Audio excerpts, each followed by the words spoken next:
Hello friends, welcome to ஜிவிசம் cooking. இன்றைக்கி நம்ம தீபாவளினாலே கண்டிப்பாக எல்லார் வீட்லேயும் செய்யக்கூடிய அதிரச ரெசிபி எப்படி செய்கிறதுன்னு பார்க்க போகிறோம். இது ரொம்ப சாஃப்டாக ரொம்ப டேஸ்ட்டாக இருக்கும். கண்டிப்பாக இந்த மாதிரி ட்ரை பண்ணி பாருங்கள்.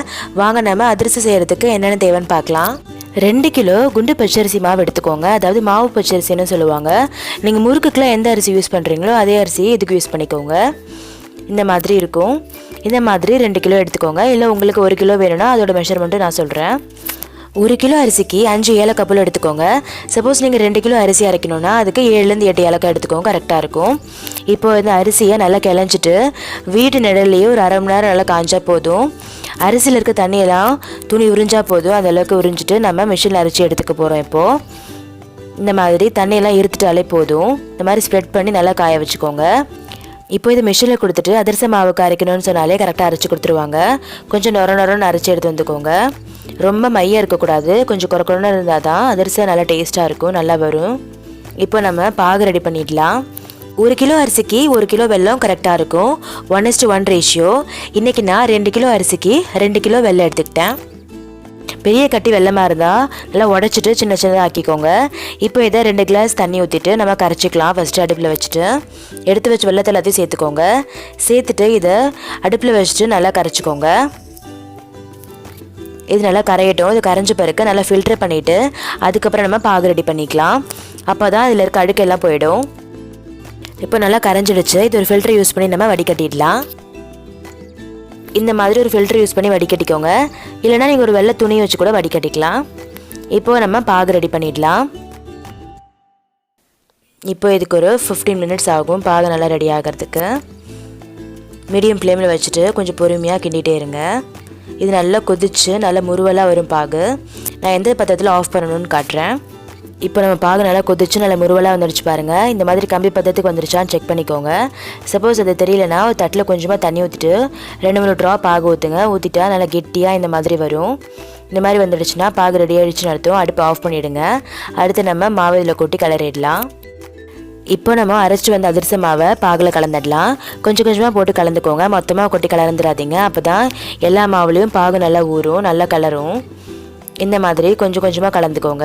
உங்களுக்கு எந்த கரண்டி கம்ஃபர்டபுளாக இருக்கோ அதில் கலந்துக்கோங்க. நாங்கள் மற்ற பின்னாடி வச்சு கலந்துக்கிட்டோம். இந்த மாதிரி எல்லாத்தையுமே கலந்துக்கோங்க. இப்போ எல்லாத்தையும் நல்லா கலந்தாச்சு பாருங்கள். இப்போ நம்மளோட அதிரச மாவு ரெடி ஆகிடுச்சு. இதை அப்படியே ஒரு 5 days வெளியே வச்சுடுங்க. அதுக்கப்புறம் நம்ம அதிரசம் ரெடி பண்ணலாம். சப்போஸ் உங்களுக்கு 5 days டைம் இல்லைனா அட்லீஸ்ட் 3 days ஆச்சும் வெளியே வச்சுட்டு அதுக்கப்புறம் அதிரசம் தட்டுங்க. அப்போ தான் நல்லா வரும். அதிரசம் செய்கிறதுக்கு வானலில் உங்களுக்கு எந்த அளவுக்கு தேவையோ அந்தளவுக்கு எண்ணெய் ஊற்றிட்டு நல்லா சூடு பண்ணிக்கோங்க. நல்லா சூடாக இருக்கணும். அப்போ தான் அதிரசம் போடக்குள்ள நல்லா வரும். உங்களுக்கு எந்த அளவுக்கு மாவு தேவையோ அந்தளவுக்கு எடுத்துக்கோங்க. எடுத்துகிட்டு இது கையால் ஒரு வாட்டி நல்லா பிணைஞ்சிக்கோங்க. இந்த மாதிரி நல்லா ஒரு வாட்டி பிணைஞ்சிக்கோங்க. இந்த மாதிரி நல்லா பிணைஞ்சி வச்சுக்கோங்க. உருண்டை பிடிக்கிறதுக்கு ஈஸியாக இருக்கும். அதிரசமும் நல்லா வரும். அதிரசம் தட்டுறதுக்கு இந்த மாதிரி ஏதாவது கவர் எடுத்துக்கோங்க. பாலிதீன் கவர் இல்லைன்னா உங்ககிட்ட வாடலில் இருந்தால் அது கூட எடுத்துக்கலாம். ரெண்டுலேயுமே தட்டலாம். உங்களுக்கு எது கம்ஃபர்டபுளாக யூஸ் பண்ணிக்கோங்க. இதில் கொஞ்சமாக எண்ணெய் ஊற்றிக்கோங்க. எண்ணெய் ஊற்றிட்டு இது நல்லா தடவிட்டு உங்களுக்கு எந்த அளவுக்கு மாவோ அந்த அளவுக்கு எடுத்துக்கோங்க.